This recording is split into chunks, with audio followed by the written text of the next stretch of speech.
പിതാവിൻ്റെയും പുത്രൻ്റെയും പരിശുദ്ധാത്മാവിൻ്റെയും നാമത്തിൽ ആമേൻ. എൻ്റെ പ്രിയപ്പെട്ടവരെ, എല്ലാവർക്കും സുപ്രഭാതം. ഇന്ന് ജനുവരി 12 ഞായറാഴ്ചയാണ്, കർത്താവിൻ്റെ ദിവസം. ഈശോയുടെ വലിയ അനുഗ്രഹത്തിനായി മക്കളെ പരമേൽപ്പിച്ചുകൊണ്ട് നമുക്ക് പ്രത്യക്ഷീണ പ്രാർത്ഥന ചൊല്ലാം. അമ്മേ പരിശുദ്ധ അമ്മേ, അമ്മേ പരിശുദ്ധമ്മേ, ദൈവമാതാവേ, ദൈവമാതാവേ, അന്ന് അങ്ങ് കൃപാസനത്തിൽ പ്രത്യക്ഷപ്പെട്ട് വരാൻ പോകുന്ന മഹാദുരന്തത്തിൽ നിന്ന് രക്ഷപ്പെടാനും എല്ലാവർക്കും വേണ്ടി പ്രാർത്ഥിക്കുവാനും ആവശ്യപ്പെട്ടിട്ട് 20 വർഷം തികയുന്ന ഈ വേളയിൽ കൃപാസനത്തിലൂടെ ഞങ്ങൾക്കും ഈ ദേശത്തിനും അങ്ങ് മധ്യസ്ഥം തേടി തന്ന എല്ലാ അനുഗ്രഹങ്ങൾക്കും കൃപകൾക്കും ഞങ്ങളിപ്പോൾ ഹൃദയം നിറഞ്ഞ നന്ദി പറയുന്നു. അമ്മേ പരിശുദ്ധമ്മേ, ജപമാല മാതാവേ, സകല കൃപാസനം പ്രാർത്ഥനയോടും ചേർത്ത് ഞങ്ങളിപ്പോൾ പ്രാർത്ഥിക്കുന്ന ഈ കുടുംബത്തിന്റെ പ്രത്യേക നിയോഗം. ഇന്നത്തെ ആവശ്യം പറ മക്കളെ, പറഞ്ഞ് പ്രാർത്ഥിക്കുക.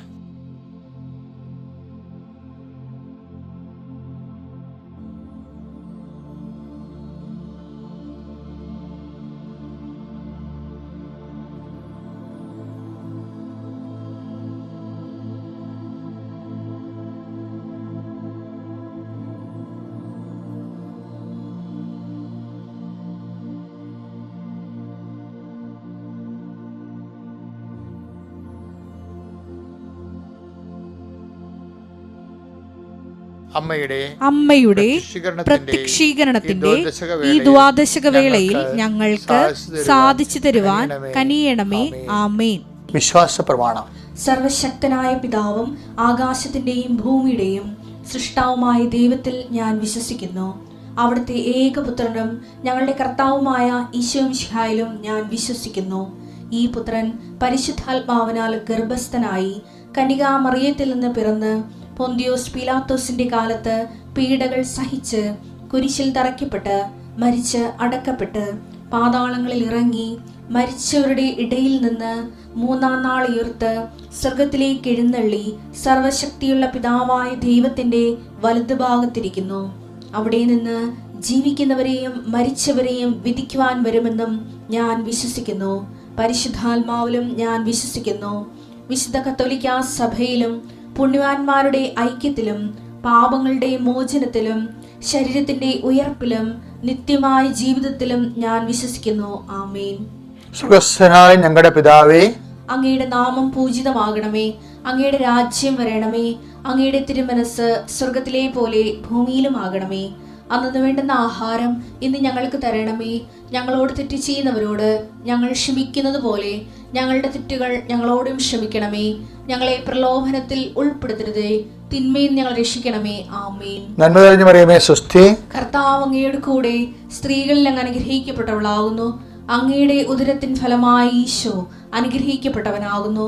പരിശുദ്ധ മറിയമേ, തമ്പുരാന്റെ അമ്മേ, പാപികളായ ഞങ്ങൾക്ക് വേണ്ടി ഇപ്പോഴും ഞങ്ങളുടെ മരണസമയത്തും തമ്പുരാനോട് അപേക്ഷിക്കണമേ. ആമേൻ. പ്രാർത്ഥിക്കാം. അനുദിന അനുഗ്രഹ പ്രാർത്ഥനയെ പ്രവേശിക്കാം. ചേർത്ത് നമിച്ച് കൈകൾ കൂപ്പി കർത്താവിൻ്റെ ആശീർവാദവും അനുഗ്രഹവും സ്വീകരിക്കുന്ന സമയമാണ്. കർത്താവെ, അങ്ങയുടെ മക്കൾ നിൻ്റെ നാമത്തിൽ വിശ്വസിച്ചുകൊണ്ട് കൈകൾ കൂപ്പി ശിരസ് നമിച്ച് അങ്ങയുടെ അനുഗ്രഹത്തിനായി ഞങ്ങളെ കാത്തിരിക്കുന്ന കർത്താവെ, നിൻ്റെ വലിയ കൃപ അങ്ങയുടെ മക്കളിലേക്ക് അയക്കണമെന്ന് പ്രാർത്ഥിക്കുന്നു. എൻ്റെ കർത്താവിൻ്റെ ഉന്നതമായ നാമത്തിൽ ഞാൻ നിങ്ങളെ ആശീർവദിക്കുന്നു.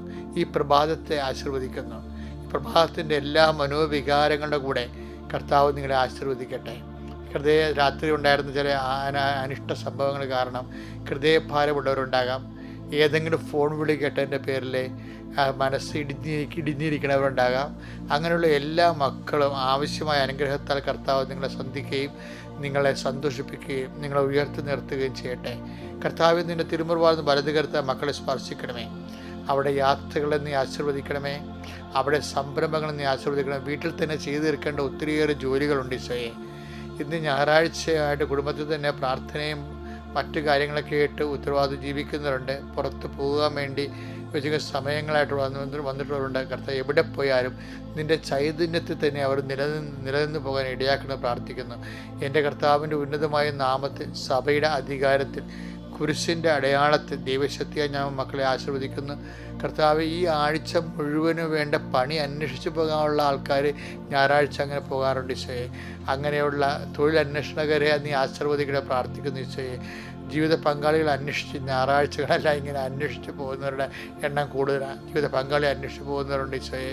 അങ്ങനെയുള്ള എല്ലാവരുടെ ഉദ്യമങ്ങൾ കർത്താവ്, തിങ്കളാഴ്ച നമ്മൾ ചെയ്തെടുക്കേണ്ട ജോലികളും ചെയ്യേണ്ട കാര്യങ്ങളും അതിനുവേണ്ടിയുള്ള കോപ്പുകൾ കൂട്ടുന്നതിന് വേണ്ടി പോകുന്നവരുണ്ട് ഈശോയെ. അവരെല്ലാം നീ ആശീർവദിക്കണമെന്ന് പ്രാർത്ഥിക്കുന്നു ഈശോയെ.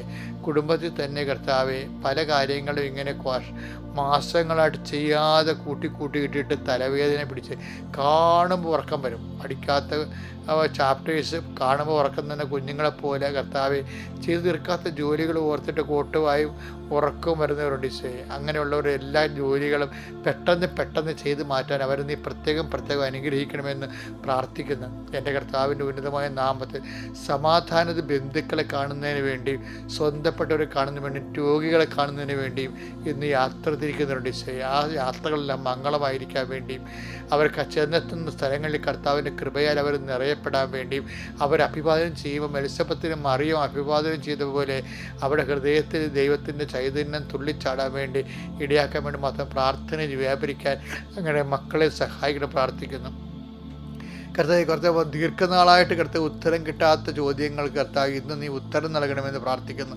അതവർ കൃപാസനത്തിൽ വന്ന് സാക്ഷ്യമായി പറയാൻ ഇന്നത്തെ ദിവസത്തെ നീ പ്രത്യേകം തിരഞ്ഞെടുത്ത് അനുഗ്രഹിക്കുന്നവർക്ക് സ്തോത്രം ചെയ്യുന്ന കർത്താവ്. ഈശോയെ, എല്ലാ മക്കളെയും കർത്താവ് ജീവിത മേഖലകൾ, അതുപോലെ കാർഷിക മേഖലകൾ, അതുപോലെ ക്രയവിക്രയ മേഖലകൾ, വ്യാപാര വ്യവസായ മേഖലകൾ, വിദ്യാഭ്യാസ മേഖലകൾ, അവിടെയെല്ലാം ഓരോരുത്തരും അനുഭവിക്കുന്ന പ്രതിസന്ധികളെ കർത്താവ് അവിടെ കഴിവുകൊണ്ടല്ല അങ്ങയുടെ കഴിവുകൊണ്ട് അവർക്കൊരു സന്ധിപ്പ് സമാധാനം കൊടുക്കാൻ ഇടയാക്കണമേ. എൻ്റെ കർത്താവ്, ഇത്രയും നാൾ ചെയ്ത് തീർക്കാത്ത ജോലികൾ ഇനി കുറച്ച് പണം കിട്ടാതെ ഒരു കാര്യവും നടക്കത്തില്ലെന്ന് വിചാരിച്ചുകൊണ്ട് അങ്ങനെ വിഷമിക്കുന്നുണ്ട്. അവർ അങ്ങനെയുള്ളവരുടെ അതിനുവേണ്ടിയുള്ള ശ്രമങ്ങൾ നീ ആശീർവദിക്കുകയും അവരനുഗ്രഹിക്കുകയും ചെയ്യുന്ന പ്രാർത്ഥന. എത്രയോ മനുഷ്യർക്കാണ് കൃപാസനത്തിൽ കർത്താവ് നീ ഒരു ചിന്തയുമില്ലാതെ അവർ ചോദിക്കാതെ പോലും നീ അവരെ നല്ല വഴികളിലേക്ക് കൊണ്ടുവന്നവരെ അനുഗ്രഹിക്കണം. അതുപോലെ കർത്താവ്, ഈ പ്രാർത്ഥനയിൽ പങ്കെടുക്കുന്ന എല്ലാ മക്കളെയും കൃപാസനം അൾത്താറെ ജീവനോടെ പ്രത്യക്ഷപ്പെട്ട പരിശുദ്ധ അമ്മയുടെ പ്രത്യക്ഷീകരണ ശക്തി അല്ലെങ്കിൽ മക്കൾ അനുഗ്രഹിക്കപ്പെടട്ടെ. അങ്ങന്മാരുടെ മക്കൾ ഹൃദയത്തിൽ ഭാരമുള്ളവർ അത് മാറി സന്തോഷമാകട്ടെ. ശരീരത്തിൽ രോഗമുള്ളവർ അത് മാറി സന്തോഷമാകട്ടെ. പരസ്പരം ഭിന്നിച്ചിരിക്കുന്നവർ, വൈരാഗ്യപ്പെട്ടിരിക്കുന്നവർ, പരസ്പരം കണ്ടാൽ ഉടക്കുകയും ചീറ്റുകയും ചെയ്യുന്നവർ, അവരെല്ലാം കർത്താവിൻ്റെ നാമം ഐക്യപ്പെടുക അനുഗ്രഹിക്കപ്പെടുകയും ചെയ്യട്ടെ. എൻ്റെ കർത്താവിൻ്റെ ഉന്നതമായ നാമത്തിൽ സഭയുടെ അധികാരത്തിൽ കുരിശിൻ്റെ അടയാളം നിന്നെയും നിൻ്റെ ഭവനത്തെയും നിൻ്റെ ജീവിതത്തെയും യേശുനാമത്തിൽ പ്രഭാതത്തിൽ ആശീർവദിക്കുന്നു. ആമേൻ. ഓക്കെ മക്കളെ, പിന്നെ എപ്പോഴും നമ്മൾ ശ്രദ്ധിക്കേണ്ടത് എങ്ങനെ അറിയാവാം? വചനം വായിക്കുമ്പോൾ നമുക്കറിയാം ബൈബിളിൻ്റെ 30%ഓളം 30% പ്രവചനങ്ങളാണ്. എന്ന് വെച്ച് കഴിഞ്ഞാൽ കാലത്തിലൂടെ നിറവേറേണ്ട വിഷയങ്ങളാണ്, നമ്മുടെ ജീവിതത്തിൽ നിറവേറേണ്ട വിഷയങ്ങളാണ്. നിറവേറാത്ത ഒരു വിഷയവും ദൈവം പറഞ്ഞിട്ടില്ല. അതുകൊണ്ട് തന്നെ കർത്താവ് പറഞ്ഞ വചനങ്ങളെ ഇടയ്ക്കിടയ്ക്ക് ഓർത്ത് അതിനെ വിശ്വസിച്ച് പോകുന്നത് നല്ലതായിരിക്കും. പ്രത്യേകിച്ച് ഈ നിൻ്റെ ഐശ്വര്യം പുനഃസ്ഥാപിക്കുന്നൊക്കെ പറഞ്ഞില്ലേ, അത് ഇടയ്ക്ക് പറഞ്ഞു നടക്കണം. നമ്മൾ ചിലപ്പോൾ ഗതി കെട്ട് ഒരു ഗതിയും പരഗതിയും ഇല്ലാതെ നടക്കുമ്പോഴും അങ്ങനെയുള്ള സമയങ്ങളിൽ കരുണ കാണിക്കാൻ യാതൊരു ചാൻസും ഇല്ലാത്ത ആൾക്കാരോട് ഞാൻ കരുണ കാണിക്കുമെന്ന് ഈശോ പറഞ്ഞിട്ടുണ്ട്. നമുക്ക് അങ്ങനെ ഒരു പ്രൊവിഷൻ ദൈവം പറഞ്ഞിട്ടുണ്ട്. അത് ആമോസ് 9:14. എൻ്റെ ജനമായ ഇസ്രായേലിൻ്റെ ഐശ്വര്യം ഞാൻ പുനഃസ്ഥാപിക്കും. എൻ്റെ ജനമായ ഇസ്രായേലിൻ്റെ ഐശ്വര്യം ഞാൻ പുനഃസ്ഥാപിക്കും. തകർന്ന നഗരങ്ങൾ പുനരുദ്ധരിച്ച് അവർ അതിൽ വസിക്കും. തകർന്നു പോയ കാര്യങ്ങൾ പുനരുദ്ധരിക്കുക. അപ്പം നിങ്ങളെ വീടിൻ്റെ അറ്റകുറ്റപ്പണി ചെയ്യാത്ത ആൾക്കാരാണെങ്കിലേ, ഇപ്പോൾ മഴ കൊണ്ട് കാറ്റ് കൊണ്ടൊക്കെ വീടുകൾ ഡിലാപ്പിഡേറ്റായി പോയ ജീർണിച്ചു പോയ ആൾക്കാരല്ലേ, അത് കാണുമ്പോൾ നിങ്ങളുടെ ഈ വചനം പറയണം. കാര്യം എന്താ വെച്ചാൽ വചനം എന്ന് പറഞ്ഞാൽ അതിൻ്റെ വചനത്തിൻ്റെ ഉള്ളിലും അതിൻ്റെ ബാക്കിൽ നിൽക്കുന്ന ദൈവമാണ്. ആ വചനത്തെ നീ വിശ്വസിക്കുമ്പോൾ ദൈവത്തെയാണ് നീ വിശ്വസിക്കണത്. മനസ്സിലായി? ഇപ്പം അച്ഛൻ പറഞ്ഞ് മനസ്സിലായ? ഒരു വചനത്തെ വിശ്വസിച്ചാൽ എന്താണ്? അതിൽ വചനം ഉണ്ടായിരുന്നു, വചനം ദൈവത്തോടുകൂടിയായിരുന്നു, വചനം ദൈവമായിരുന്നു എന്നല്ലേ പറയണത്. അതിൽ യോഹന്ന 1:1 പറയണത് എന്താണ്? അപ്പോൾ ഒരു വചനത്തെ വിശ്വസിച്ചാൽ നീ ദൈവത്തെയാണ് വിശ്വസിക്കണത്. വചനം എന്താ പറയണത്? നിൻ്റെ ഐശ്വര്യം ഞാൻ പുനഃസ്ഥാപിക്കും. അപ്പോൾ ഇന്ന് മുഴുവൻ നീ അത് പറഞ്ഞുകൊണ്ട് നടക്കണം. കർത്താവ് പറഞ്ഞിട്ടുണ്ട്, എൻ്റെ ഐശ്വര്യം കർത്താവ് പുനഃസ്ഥാപിക്കുമെന്ന്. അപ്പം നമ്മളത് കുറേ നാളിങ്ങനെ പ്രാർത്ഥിച്ചിട്ട്, കർത്താവെ ഈ വചനം ജീവിതത്തിൽ നിറവേറാൻ ഇടയാക്കണമേ. കാര്യം ആ വിഷയത്തിൽ എത്രയോ പ്രാവശ്യം എത്രയോ പേര് വിശ്വസിച്ച് പുനഃസ്ഥാപിക്കപ്പെട്ടിട്ടുണ്ടെന്ന് അറിയാമോ? കാര്യം നമ്മൾ നോക്കിയിട്ട് ഒരു മാർഗം കാണുന്നില്ല. പണം കിട്ടാൻ വഴിയില്ല, കടം തരാൻ മാർഗമില്ല, ഒരു വഴിയും നമുക്ക് കാണുന്നില്ല. പക്ഷേ നമ്മൾ പറയണ ഇല്ല, ഒരു വഴിയും കാണുന്നില്ല, പക്ഷേ ഞാൻ ദൈവത്തെ കാണുന്നുണ്ട്. എന്താ കാര്യം? ദൈവം പറഞ്ഞിട്ടുണ്ട്. എന്താണ്? ദൈവത്തെ അടിസ്ഥാനപ്പെടുത്തിയാണ് പറഞ്ഞിരിക്കുന്നത്, നിൻ്റെ ഐശ്വര്യം ഞാൻ പുനഃസ്ഥാപിക്കുമെന്ന്. അത് വിശ്വസിക്കുമ്പോൾ എന്താണ്? അത് അവകാശമാക്കി മാറ്റുകയാണ് നമ്മളെ. ഓരോ വിശ്വാസിയും ദൈവവചനത്തിൻ്റെ പ്രവചനങ്ങളുടെ അവകാശികളായി മാറുകയാണ്. അത് നമുക്ക് എടുക്കണമെങ്കിലേ യോഹോശയ്യ 2:23 എടുത്ത്, അവനെ ഞാൻ ദേശത്ത് എനിക്ക് വേണ്ടി വിതയ്ക്കും, കരുണ ലഭിക്കാത്തവളോട് ഞാൻ കരുണ കാണിക്കും. ഇത് കണ്ട യോഹോശയ്യ 2:23 പറയണത്, കരുണ ലഭിക്കാൻ യാതൊരു ചാൻസും ഇല്ല. കയ്യിരിപ്പ് കൊണ്ടാണ്. ചിലപ്പോൾ അങ്ങനെ ഓരോരുത്തരുടെ ജീവിതം കണ്ടില്ലേ, ആൾക്കാർ പറയും അയാൾ ബോധമില്ലാത്തതാണ്, അവനൊക്കെ എന്താണ് കണ്ടാൽ കുളിക്കേണ്ടി വരും എന്നൊക്കെ പറയത്തില്ലേ. അങ്ങനെ മനുഷ്യൻ ചിലപ്പോൾ ഇങ്ങനെ നമ്മളെ മാർജിനലൈസ് ചെയ്ത് കളയും, നമ്മളിങ്ങനെ അരികുവൽക്കരിച്ച് കളയും. പക്ഷെ ദൈവം ഒരിക്കലും, അതാണ് ഇപ്പോൾ ഹെബ്രായർ 15:13-15 പറയണില്ലേ, I will not disown you at any cost, ഞാൻ നിന്നെ ഒരു കാരണവശാലും ഉപേക്ഷിക്കുകയില്ലെന്ന് പറയുന്ന ദൈവമാണ് പറയണത്. കരുണ കാണിക്കാൻ യാതൊരു ചാൻസും ഇല്ല നിൻ്റെ കാര്യത്തിൽ, പക്ഷേ ഞാൻ നിന്നോട് കരുണ കാണിക്കും. എന്താണ്? യേശു ക്രിസ്തുവിലെ അവൻ എല്ലാം റൈറ്റ് ഓഫ് ചെയ്യാൻ തീരുമാനിക്കും. ആ തീരുമാനത്തിൻ്റെ ഉള്ളിൽ നിന്നുകൊണ്ടാണ് കരുണ കാണിക്കാൻ ചാൻസ് ഇല്ലാത്ത ആൾക്കാരോട് കരുണ കാണിക്കുന്നത്. അപ്പോൾ നിനക്കും ഒരു അവസരം കിട്ടും. നിൻ്റെ എല്ലാ തിന്മകളും നിൻ്റെ എല്ലാ ഐശ്വര്യക്കുറവും തകർന്ന് മാറ്റിക്കൊണ്ട് ദൈവം നിന്നെ പുനരുദ്ധരിക്കണം. ഒരു ദിവസത്തിനായി നീ നോക്കി പാർക്കണം കർത്താവിൻ്റെ വചനത്തിലേക്ക് വിശ്വസിച്ചുകൊണ്ട്. അതിനോട് ബന്ധപ്പെട്ട വചനം 27:14 സങ്കീർത്തനം. കർത്താവിൽ പ്രത്യാശയർപ്പിക്കുവിൻ. അതാ നമ്മൾ കർത്താവിലാണ് പ്രത്യാശ. വചനത്തിൽ പ്രത്യാശ അർപ്പിക്കുക എന്ന് വെച്ച് കഴിഞ്ഞാൽ വചനം ദൈവമായതുകൊണ്ട് നമ്മൾ ദൈവത്തിലാണ് പ്രത്യാശ. ദൈവത്തിൽ കർത്താവിൽ പ്രത്യാശ അർപ്പിക്കുവിൻ. ദുർബലരാകാതെ ധൈര്യം അവലംബിക്കുവിൻ. അത് ഈ പ്രത്യാശയാണ് നമുക്ക് ധൈര്യം നൽകണത്. അത് റോമാ 5:5 അങ്ങനെയാണ്. പ്രത്യാശ നമ്മളെ നിരാശരാക്കുന്നില്ല.